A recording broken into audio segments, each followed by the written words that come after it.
Et à 7h42, votre invité Oui. Jean-Jacques Sophie Peder, journaliste et chef du bureau parisien de The Economist. Hey, Sophie Peder, bonjour. Bonjour. On a essayé de regarder les bourses un peu dans le monde pour savoir quelle était la tendance. On n'a pas beaucoup de...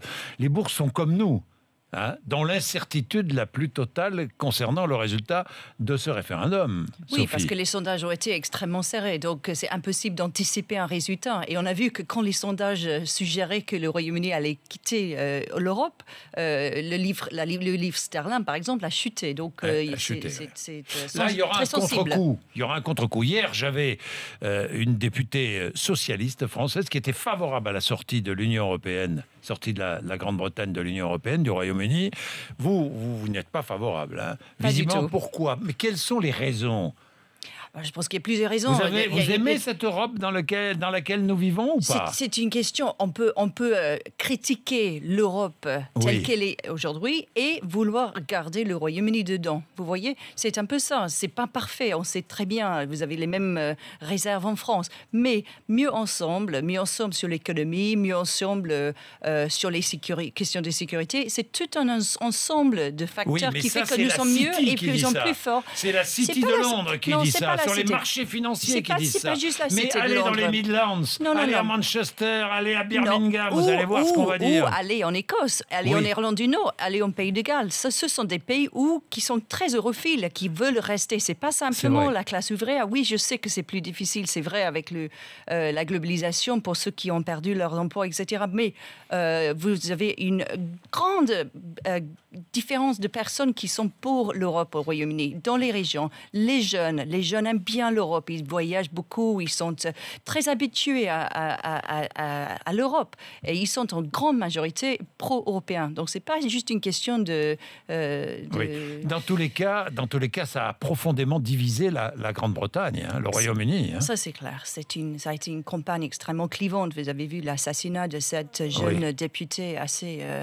c'est stupéfiant ce qui s'est passé jeudi dernier. Pour des raisons politiques, absolument. Bah, on dit que c'était quelqu'un un de l'extrême illuminé droite. déséquilibré, ça c'est toujours ce qu'on Non, dit. c'est quelqu'un qui est lié très clairement à l'extrême droite. Et c'était pour les raisons très politiques. Donc ça représente un peu l'ambiance de cette campagne. C'était lamentable, je pense, des deux côtés. On ne peut pas être très fier de ce qui se passait dans ce pays pendant cette campagne. Oui.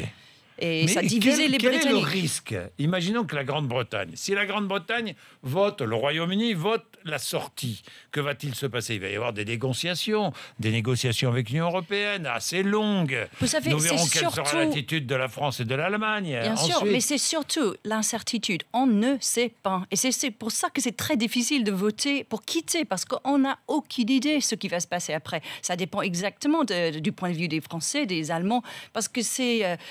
avant, il y a toute une procédure juridique qui va durer des années pour défaire tous les accords entre le Royaume-Uni et l'Union européenne. Ensuite, il faut recommencer avec des accords avec chaque pays ou avec l'Union Oui. européenne.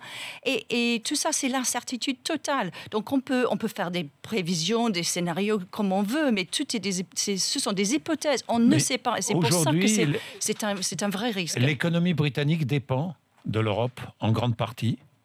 Complètement, exactement. Et c'est pour ça que moi, je pense que le choix rationnel économique, c'est de garder l'accès au marché unique et de rester au sein de Ce n'est l'Union pas européenne. ce que dit, par exemple, un pêcheur britannique qui dit « Moi, je ne peux plus pêcher parce que l'Europe m'interdit de prendre une quantité de poissons que j'avais l'habitude de prendre avant que nous soyons dans l'Union européenne. » Vous avez exactement la même réclamation de la part des pêcheurs français. Oui. Il y a évidemment des problèmes avec certaines réglementations au niveau européen. Ça, on peut être d'accord avec ça et vouloir quand même rester ensemble, mieux ensemble, plus fort ensemble, surtout dans un monde aujourd'hui avec le risque terroriste tel Mais qu'il je est. vois ce que dit Boris Johnson. Il dit nous avons la chance de pouvoir voter pour notre indépendance, dit-il. Vous savez ce qu'il a dit aussi, Boris Johnson, l'ancien maire de Londres, par Oui. ailleurs, est conservateur, est très proche avant David Cameron, notre Premier Plus ministre. maintenant, hein. Plus maintenant, ils ne sont pas des grands copains maintenant. Mais c'est lui qui a comparé, vous rendez compte, l'Union européenne à Hitler. Je plaisante pas, il a écrit. C'est quelqu'un qui est devenu extrêmement opportuniste.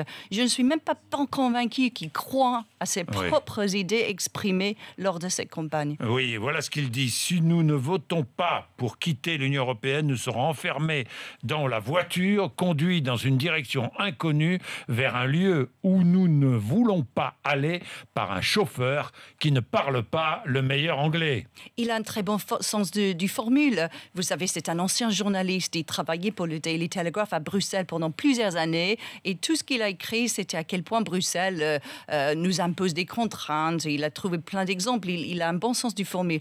Et c'est un peu ça, le populisme, n'est-ce pas? C'est de donner des exemples, de trouver des slogans pour faire croire que c'est très simple, alors que c'est pas aussi simple que ça. Mais la Grande-Bretagne, le Royaume-Uni a toujours été isolé, volontairement isolé, une île géographiquement, pas isolée. Volontairement, il y a toujours eu une distance prise. Oui, bien sûr. Et il ne faut pas oublier que la Grande-Bretagne n'est pas un pays fondateur de l'Union européenne. On oublie ça parfois quand on dit oui, mais les Britanniques, ils sont juste là pour le marché ou pour les banques ou pour les entreprises. D'accord, mais nous sommes la Grande-Bretagne n'était pas là au début. Et par ailleurs, c'était général de Gaulle qui ne voulait pas des Britanniques quand nous avons fait nos propres premières demandes. Mais ensuite, l'intérêt pour le Royaume-Uni, c'était surtout le marché. On peut le déplorer, on peut dire que c'est pas très européen. Mais c'est pour ça que le Royaume-Uni est entré en 1973. Alors, nous allons écouter tout à l'heure entre 9h et 10h, et si nous avons un appel maintenant, je le prendrai. Nous allons écouter des Britanniques qui habitent en France. Le problème des Britanniques qui habitent en France, c'est que quand ils habitent en France depuis 15 ans, comme vous, oui, carrément, c'est un problème. Ils ne peuvent pas voter. Ils n'ont pas le droit de voter. Moi, j'ai le droit de voter parce que ça fait pas encore 15 ans. Donc j'ai voté, j'ai envoyé mon vous avez voté par correspondance. Mais comme pour les Français à l'étranger, vous avez vos propres députés dans les circonscriptions à l'étranger. Nous n'avons plus ça. Nous n'avons pas du tout le droit de voter. Et si vous êtes britannique en France et vous n'avez pas le droit de voter en France après 15 ans, pardon, au Royaume-Uni, ni en France, évidemment. C'est-à-dire que vous ne pouvez voter nulle part, quoi. Exactement. Ça, c'est quand même... c'est incroyable. Ça, c'est quand même incroyable. Non, mais c'est vrai, c'est vrai. Dites-moi, vous allez jusqu'à dire, le Royaume-Uni fait partie de l'Europe, c'est son identité. Je le pense. Je pense que, surtout quand on regarde les jeunes, pour eux, l'Europe, ce n'est pas un choix. Je pense que pour les aînés qui ont un souvenir d'un moment où le Royaume-Uni n'était pas dans l'Europe ou l'Union européenne, avant 1973. Mais les jeunes, pour eux, l'Europe, c'est leur vie. Ils font les études, ils voyagent, et ils travaillent dans d'autres pays européens. Et je pense que c'est ça, vraiment, c'est une question de génération. Eux, ils considèrent qu'ils sont européens. Les âgés parlent d'aller en Europe, comme si l'Europe c'est ailleurs. Et c'est pas le cas avec les jeunes. Et je pense que ça c'est une question d'identité qui représente un vrai changement pour les Britanniques. Et comme je disais tout à l'heure, je pense vraiment que nous sommes mieux ensemble et c'est notre identité. Dans tous les cas, vous faites toujours partie de l'Europe du football. Et bien représenté, n'est-ce pas? Et bien représenté pour l'instant parce que cette équipe anglaise sera dangereuse.